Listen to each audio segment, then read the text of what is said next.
पाटिनी गाँ स्थित सर्पेश्वर विद्यापीठर वार्षिक क्रीड़ा अनुष्ठित हो जाइछि। प्रधान शिक्षक शेख बोलालुद्दीन अहमद पौरोहित्य रे अनुष्ठित उत्सव मुख्य अतिथि भाव में ब्लॉक शिक्षाधिकारी कविराज जेना, मुख्य वक्ता अक्षय कुमार नंद, उत्कल साहित्य समाजर सभापति डॉक्टर गोविंद चंद्र चांद, कटकिया साही पंचायत सरपंच मानसी राउत, समिति सभ्य प्रतिमा प्रधान, सीआरसीसी मानस कुमार सेठी प्रमुख जोग देइथिले।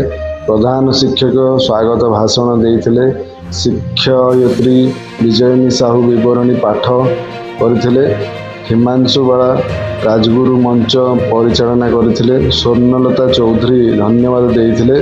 क्रीड़ा शिक्षा सांस्कृतिक विभाग रे वृत्ति प्रतियोगी मानक पुरस्कृत करा जाइथिला। 10म श्रेणी छात्र लोकनाथ स्वाई, 9म श्रेणी छात्री सुहासिनी चैंपियन होइथिले।